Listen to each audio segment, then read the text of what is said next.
മാനസിക രോഗങ്ങളെക്കുറിച്ചും മാനസിക ആരോഗ്യത്തെക്കുറിച്ചും വളരെ വളരെ മോശമായിട്ടുള്ള പൊതുബോധം നിലനിൽക്കുന്ന ഒരു സമൂഹമാണ് നമ്മുടേത്. ഏറ്റവും നമുക്ക് ആദ്യം മാറേണ്ട കാര്യങ്ങളിൽ ഒന്നതാണ്.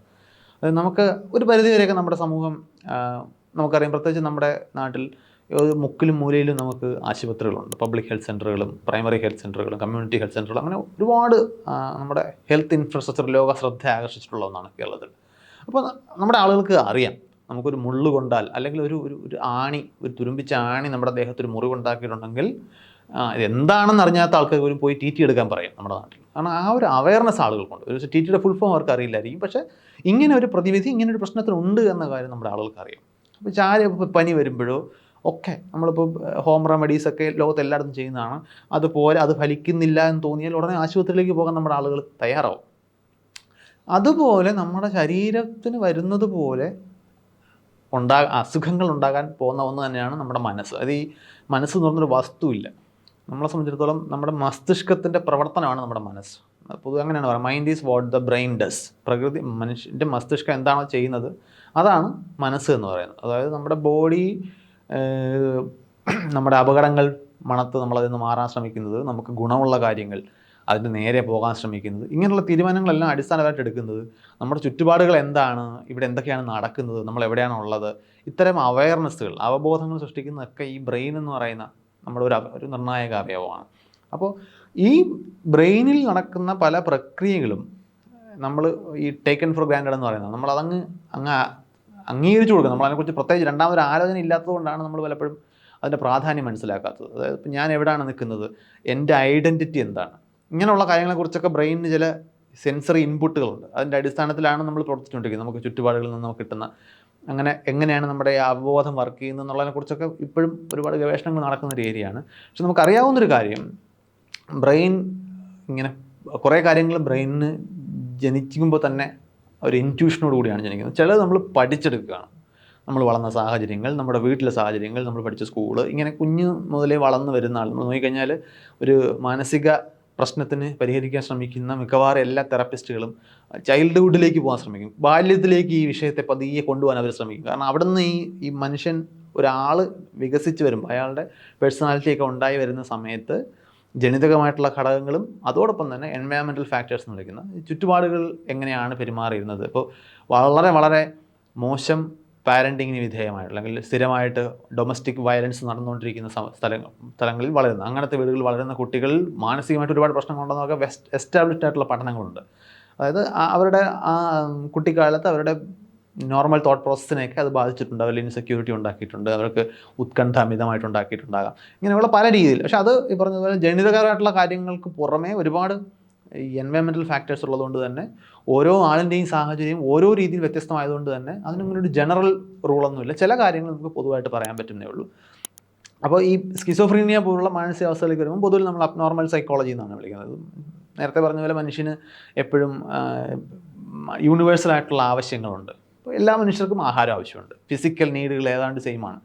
ആഹാരം, വെള്ളം, സെക്സ്, പാർപ്പിടം, ഇങ്ങനെയൊക്കെയുള്ള വസ്ത്രം, ഇതെല്ലാം യൂണിവേഴ്സൽ നീഡുകളാണ്. അതിന് പുറമെ സോഷ്യൽ ആൻഡ് സൈക്കോളജിക്കൽ നീഡുകളുണ്ട്. നമുക്ക് ബന്ധങ്ങൾ, സൗഹൃദങ്ങൾ, ഈ പറഞ്ഞതുപോലെ പ്രണയങ്ങൾ, ഇങ്ങനെയൊക്കെയുള്ള കാര്യങ്ങൾ. പിന്നെ നമുക്ക് മറ്റ് നമ്മുടെ ഈ സോഷ്യൽ നീഡുകൾ എന്ന് പറയുന്നത് നമുക്ക് അംഗീകാരങ്ങൾ ആവശ്യമുണ്ട്. അപ്പോൾ നമ്മുടെ നാട്ടിലൊരാൾ പുറത്തിറങ്ങി കഴിഞ്ഞാൽ, പ്രത്യേകിച്ച് ഒരു വിദ്യാഭ്യാസമുള്ള ഒരാളിന് നമ്മളെക്കുറിച്ച് നമുക്ക് ചുറ്റും ജീവിക്കുന്ന ആളുകൾ നല്ലത് പറയുന്നത് നമ്മൾ ആസ്വദിക്കും, നമുക്ക് ഇഷ്ടമാണത്. അപ്പോൾ ഇതെല്ലാം പുറമെ അങ്ങനെ പലതരത്തിലുള്ള നീഡുകൾ നമുക്കുണ്ട്. ഇതെല്ലാം ലോകത്ത് എല്ലായിടത്തും സെയിമാണ്. ഞാൻ പറഞ്ഞു തരുന്നത്, ഈ ഒരു നമ്മുടെ പേഴ്സണാലിറ്റിയുടെ ഭാഗമായിട്ട് ഇങ്ങനെ പല കാര്യങ്ങളും വളർന്നു വരുമ്പോൾ നമ്മൾ ഇപ്പോൾ എന്താണ് റിയാലിറ്റി, യാഥാർത്ഥ്യം എന്താണ് എന്ന് നോക്കിക്കഴിഞ്ഞാൽ, ഇപ്പോൾ ഞാൻ ചുറ്റും എന്തൊക്കെ കാണുന്നു, ഇതെൻ്റെ ബ്രെയിനിൽ നടക്കുന്ന ചില പ്രക്രിയകളിലൂടെയാണ് ഞാനിത് സെൻസ് ചെയ്യുകയും അതിങ്ങനെ നിലനിർത്തിക്കൊണ്ട് പോവുകയും ചെയ്യുന്നത്.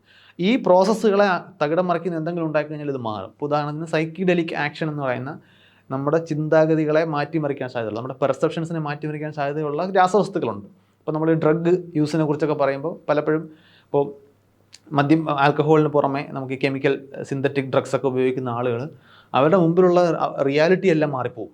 ഇപ്പോൾ അവർ ഇല്ലാത്ത വസ്തുക്കൾ കണ്ടെന്നിരിക്കും. അപ്പോൾ അത് ഈ സൈക്കിഡെലിക് ആക്ഷൻ കൊണ്ട് വരുന്നതാണ്. അപ്പം പറയുന്നത്, ഈ മസ്തിഷ്കത്തിൽ നടക്കുന്ന ചെറിയ മാറ്റങ്ങൾക്ക് പോലും നമ്മൾ ഈ ടേക്കൺ ഫോർ ഗ്രാൻഡായിട്ട് നമ്മൾ മനസ്സിലാക്കിക്കുന്ന പല കാര്യങ്ങളെയും തകിടം മറിക്കാനുള്ള കഴിവുണ്ട്. ഇത് ഇങ്ങനെയുള്ള സൈക്കിഡെലിക് കെമിക്കൽസിൻ്റെ ആക്ഷന് പുറമെ ചെറിയ വ്യത്യാസങ്ങൾ കൊണ്ട് നാച്ചുറലി താനേ ഡെവലപ്പ് ചെയ്യാം. അപ്പോൾ അങ്ങനെ ഡെവലപ്പ് ചെയ്യുന്ന മാനസികാവസ്ഥകളിൽ പെട്ടതാണ് ഇപ്പോൾ സ്കിസോഫ്രീനിയ. സ്കിസോഫ്രീനിയയുടെ ഡെഫിനേഷൻ തന്നെ ഈ റിയാലിറ്റിയും ഇമാജിനേഷനും തമ്മിൽ തിരിച്ചറിയാൻ കഴിയില്ല എന്നുള്ളതാണ്. അപ്പം നമുക്കെല്ലാവർക്കും ഭാവനകളുണ്ട്, നമുക്കെല്ലാവർക്കും നമ്മുടേതായ സങ്കല്പങ്ങളും ഒക്കെ ഉണ്ട്. പക്ഷെ നമുക്കറിയാം ഏതാണ് യാഥാർത്ഥ്യം, ഏതാണ് ഭാവന. ഇതിനെക്കുറിച്ചുള്ള കൃത്യമായ ഒരു ഡീമാർക്കേഷൻ നമുക്കുണ്ട്. അതിന് കഴിയുന്നതിന് നമ്മുടെ ബ്രെയിനിലെ ചില പ്രത്യേക ഫങ്ഷൻസാണ് അത് സാധ്യമാക്കുന്നത്. ആ ഫങ്ഷൻസ് നേരെ നടക്കാതെ വരുന്ന ഒരാളെ സംബന്ധിച്ചിടത്തോളം അവർക്ക് പലതും ഇല്ലാത്തതുണ്ടെന്ന് തോന്നും. ഇപ്പോൾ ഒരുപാട് ഫേമസ് ആയിട്ടുള്ള ജോൺ നാഷ് എന്ന് പറയുന്ന നൊബേൽ പ്രൈസ് കിട്ടിയ ഒരു മാത്തമാറ്റീഷ്യനുണ്ട്. വളരെ ഫേമസ് ആണ് അദ്ദേഹത്തിൻ്റെ കഥ. അദ്ദേഹം കരുതിയിരുന്ന അദ്ദേഹത്തോടൊപ്പം അദ്ദേഹത്തിൻ്റെ ഒരു ആത്മാർത്ഥ സുഹൃത്ത് എപ്പോഴും അദ്ദേഹത്തിന് ഇവിടെ ഉണ്ടായിരുന്നു. അദ്ദേഹം അല്ല വേറെ ആരും ഈ സുഹൃത്തിനെ കണ്ടിട്ടില്ല. കാരണം അദ്ദേഹത്തിൻ്റെ ബ്രെയിൻ കൺസ്ട്രക്ട് ചെയ്തതാണ് അങ്ങനെ ഒരു, കാരണം അവിടെ ഇമാജിനേഷനാണ്. പക്ഷേ അദ്ദേഹത്തിന് ഒരു സയൻറ്റിഫിക് ടെമ്പറുള്ള ആളായിട്ട് പോലും അദ്ദേഹത്തിൻ്റെ ബ്രെയിനിൽ വരുന്ന ഈ വ്യത്യാസങ്ങൾ കാരണം അദ്ദേഹത്തിന് ഇത് പ്രോസസ്സ് ചെയ്യാൻ കഴിയുന്നില്ല. അപ്പോൾ എ ബ്യൂട്ടിഫുൾ മൈൻഡ് എന്ന് പറയുന്ന സിനിമ അദ്ദേഹത്തിൻ്റെ ബയോഗ്രഫിക്കലാണ്. അപ്പോൾ അതൊരു ഉദാഹരണമാണ്. അങ്ങനെ ഒരുപാട് രീതിയിൽ ഇത് എല്ലായ്പ്പോഴും സ്കിസോഫ്രീനിയ പോലുള്ള എക്സ്ട്രീമിലേക്ക് പോകണമെന്നില്ല. ഇപ്പോൾ നമുക്ക് ഏറ്റവും കോമൺ ആയിട്ടുള്ളത് നമുക്ക് ഇപ്പോൾ ഡിപ്രഷൻ എന്ന് പറയുന്ന കാര്യം, അതായത് നമുക്ക് പൊതുവിൽ ലോ എനർജി തോന്നുന്നു. ഇത് പറഞ്ഞ പോലെ ചെറിയ ചെറിയ കെമിക്കൽ ഇംബാലൻസ് ആയിരിക്കും തലച്ചോറിൽ നടക്കുന്നത്. അപ്പോൾ നമുക്ക് ഒന്നിനും സന്തോഷം കണ്ടെത്താൻ തോന്നുന്നില്ല. നമുക്ക് വളരെയധികം ആസ്വദിച്ചുകൊണ്ടിരുന്ന പല കാര്യങ്ങളും നമുക്ക് ആസ്വാദ്യകരമായിട്ട് തോന്നുന്നില്ല.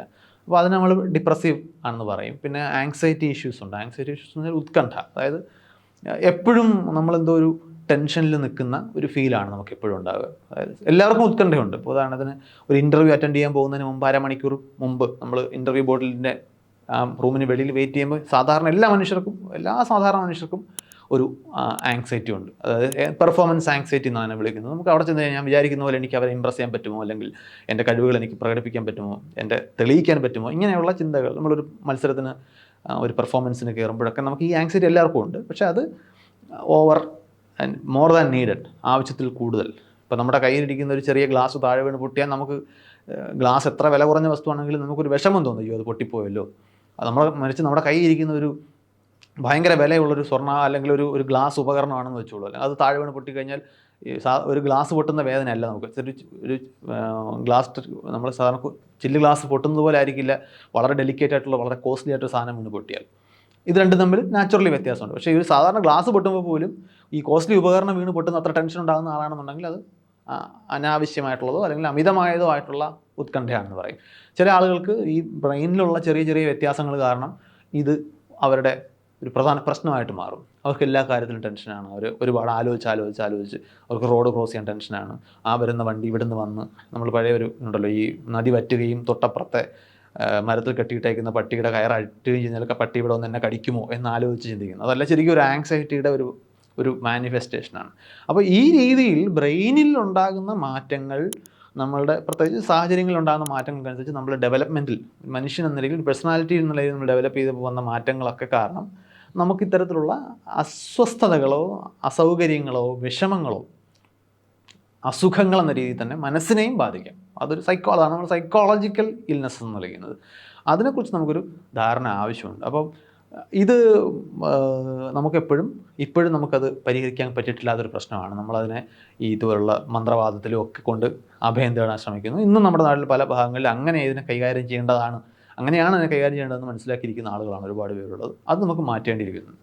സ്കിസോഫ്രീനിയ ആയാലും ഏതുതരം സ്കിസോഫ്രീനിയാണ് ഈ ഇതിനകത്ത് കുപ്രസിദ്ധി ഉള്ളതെന്ന് പറഞ്ഞാൽ, നമ്മൾ വളരെ നോട്ടബിൾ ആയിട്ടുള്ള ഡ്രമാറ്റിക് ആയിട്ടുള്ള പല ഇൻസിഡൻസിനും പിന്നിൽ ചിലപ്പോൾ ഈ റിയാലിറ്റിയും ഇമാജിനേഷനും തമ്മിൽ തിരിച്ചറിയാൻ കഴിയാത്ത അവസ്ഥ, അതുകൊണ്ടാണ് പലപ്പോഴും സ്കിസോഫ്രീനിയ ഒരു റീസണായിട്ട് മാറുന്നത്.